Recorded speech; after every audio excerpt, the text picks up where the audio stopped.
Rochester, if it were like this all the time, I'd probably never have left. But it's not like that year round. And Mr. Berry, I didn't get your first name. What's your first name? Chuck. Chuck. Okay. Yeah. So Chuck, tell me about your relationship with David now. How would you describe it? It's better. We talk more. We do more a little bit, things together. So, but he lives in Miami, so it's tough. But we talk just about at least 3 or 4 times a week. Yeah. Which is I new. bet you it's nice Which to is come down new. to the sunshine Which is and new. visit him, right? Yeah, we like to. We try to, but it's tough sometimes. So let's go back, David, what are you, 33, 34? It was a few days before I turned 33. I'm 35 now. Okay. So Chuck, 33 years ago, you guys want to expand your family, and what, are you just not having any luck? No, we weren't. It was a little rough. How hard were you trying? Very hard. I mean, right from the start. I mean, we had talked about that before we even got married, that we wanted kids. The goal eventually was to have 4 kids, because I came from a family of 4, and my wife came from a family of 4. And it's kind of funny because I have 3 sisters. She has 3 brothers. She's the only girl, and I'm the only male. So opposites attract, right? So. Was it hard to go to a fertility expert at the beginning? No. We that was just something we decided and talked about, and we just did it. I mean, I don't think it was hard. And why was it that hard? Why was that an easy decision to make? Because we wanted kids. I mean, that's what it boils down to. If you want kids, you either have them, you adopt them, or we went with artificial insemination. That was what was available back then, 33 years ago. Because that's how badly you wanted to have a family. Yes. Yeah. We really wanted to have a family. That was our goal. When David was growing up, did you ever want to tell him this, or were you always of the mindset that it just would be better if he didn't know? It's not that it was better that he didn't know. It was a decision we made not to say anything. We just didn't feel it was relevant. I always felt and still feel that I'm his father. Me too. I it's that old saying, you don't have to father a child to be a father. So, and that was kind of my mindset too. But right from the beginning, I really felt he was mine. Because, to be honest with you, we were still trying to have kids the old-fashioned way. Even though we were doing artificial insemination. So it was kind of like, well, maybe some of mine made it through. So it was good. Guys there. Hey, so a few years ago, during that Christmas of 2016, when you saw that he was really interested in his Italian heritage, and he bought that kit with Ancestry.com, did you start to get a little bit worried that, oh, hey, maybe he'll find out about this, and maybe he won't look at me or think of me the same way? No, that never crossed my mind. The only time it crossed my mind is when he came back a while later, about a year later. 6 or so months. And said that he had siblings. That it was a DNA thing, not so much finding ancestry, because there's a difference. You can find out about your heritage a lot, because I could give him grandparents' names and all that stuff. That's his heritage. But DNA, that's a different story.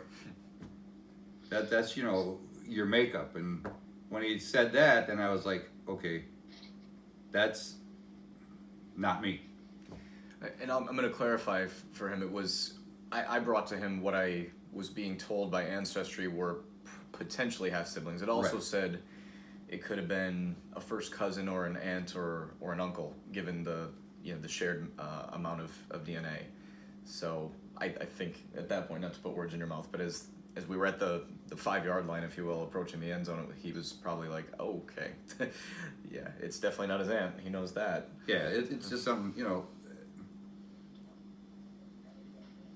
it was a situation that I knew he needed to know now, because of that, and I hope that when I did tell him, or me and my wife did tell him, that hopefully it didn't change anything, and I knew it would, because you can't say it didn't. You know what I mean? That would be dishonest to say it didn't. That's not something you know, love to hear that, oh, by the way, I'm not your dad or I'm not your mom. No kid wants to hear that. But like I said, I still feel that I am. Yeah, you are. You are. Sorry about that. But no, don't apologize. But Chuck, when he was getting to that point of he was starting to get this information about he had more family members, did you start to worry that he may find out via the research he was doing and not from you directly? Yes, that was my biggest worry, me and my wife's biggest worry. That's why when he called me on the phone that night and was telling me about this, and I got off the phone with my wife and was relaying the message to her, what was going on, we decided right then and there that we could. I was thinking of going down and trying to tell him in person, but financially it's not feasible for us most of the time. So then I was worried about, okay, if I can't get down to talk to him personally, he wasn't coming back up soon enough to visit. So I just said, well, you know what? I hate to do this on the phone, but I have to do it because I didn't want him to find out any other way. Were you terrified at that moment when you had to tell him that biologically speaking, I am not your father? Yeah. Oh yeah. Yeah, that was one of the toughest things I've ever had to do. What were you fearing? Why was that one of the toughest things you ever had to do?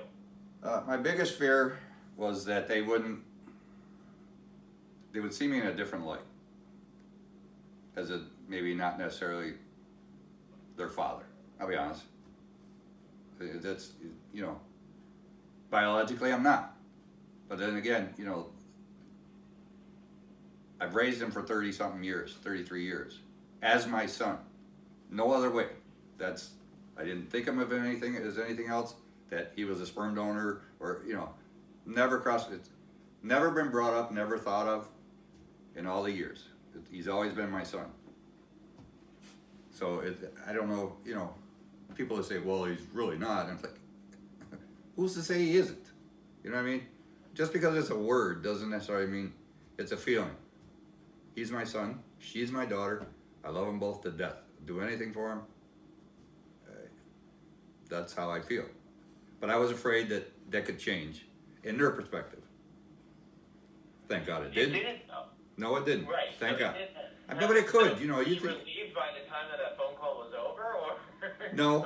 was the feeling so intense it remained? no, there was still stuff that's going on that, you know, was being done and all that, sibling wise and all that stuff, and certain aspects of how it was done and that, you know, we had to tell them, and, you know, so yeah, there was still some trepidation there and some fear, but I think we're past that now, and it is what it is. It's again, he's David Barry, my son. She's Sarah Barry, my daughter. That's what I have. I have 2 kids, and they will always be my kids, no matter what. Yeah. I asked David this to define, after he went through all this, what a father is to him. And he had this really beautiful answer that a father is commitment, is choice. So I'd like to ask you, now where you are in the state of the relationship between the two of you, what you two have been through, how would you define what a son is to you? What is a son? How would you define that? Well, it's somebody that I guess that looks up to you, that, you know, wants to spend time with you, that you can teach, mold, and hopefully they grow up to be a decent person, and you instill those values into them, that, you know, to be a nice person and work hard for whatever you want. You know, I mean, he is the perfect son. If there's no such thing as perfect, but I mean, he's close. He'll tell you he's close. I couldn't ask for a better person, really. He's very thoughtful, very, very down to earth, very knows what he wants and works very, very hard for it. He's a loving person. You know, give you the shirt off his back, which he has done to some homeless people, but no, he's a son. I can't ask for anything better. He does, works hard. You know, he worries about us constantly. He's always asking us if we need anything or whatever. Wants to take care of us. Keeps telling me, he's gonna build a house or buy a house so we can move in and watch his kids when he has them. So It's a big goal. it's a big goal. But yeah, he's a good kid. He's a good man, I should say now. He's 33 years old. But I always call him a kid. So, Chuck, you said, just to wrap up here, that this actually has improved this father-son relationship. Why is that? And explain how that's so. Because I think he realized that I'm still his father, and he believes I'm still his father. That we're still father-son. Not anything hasn't changed that. And we do talk more now. Like I said, before maybe we might have talked once or twice a week, but I think we talk about 3 or 4 times a week, if not more. I text him every time. Hey, how you doing? Which is what's new. up? Which is new. Yeah. If I can interrupt. Yeah. So, David, while we have you next to your father, how would you say the relationship has changed? As he said, I try to think of, if I were to put myself in his shoes, I do believe, with my experience with him, that those first few months were difficult. I felt that. But in a sense, there was nothing that was between us anymore. There were no walls. The biggest possible secret that could have been kept between us was gone. And when that's gone, what else is left other than just total openness? I mean, there were no boundaries to hold anymore. And it's crazy that the thing that on paper, I guess, separated us was the thing that brought our relationship to a level that it had never been to before. And I feel as close to him now as I ever have. So even knowing the fact that, regardless of what the DNA relationship is, does that kind of mean nothing now for both of you? I'll have you answer that question first, David, and then maybe Chuck, you can answer. So what does the DNA relationship mean now? I mean, what does that have to do with anything, would you say? Yeah, I mean, it adds a new dimension to my life, to my world. It's introduced me to people who I never believed I would have had a connection to. But in terms of, who my family is, the people that raised me, the people that molded me, that's my family. And the DNA, I always thought was a part of it, and, just because it's not, it hasn't changed that. Chuck, anything you'd like to say with that? No, it's pretty much, I would have said the same thing. Again, you can, it's like raising a child, no matter what they are or who they are, even if it was just like your sibling's child, that maybe if they passed away and you had to raise them, you could still raise them as it'd be an aunt and uncle, but there's a bond there that's going to happen, because you're raising them, and they're going to have your standards and morals, and that's, hopefully. My last question for you, Chuck, is there are a lot of kids who go through this world not wanted. I mean,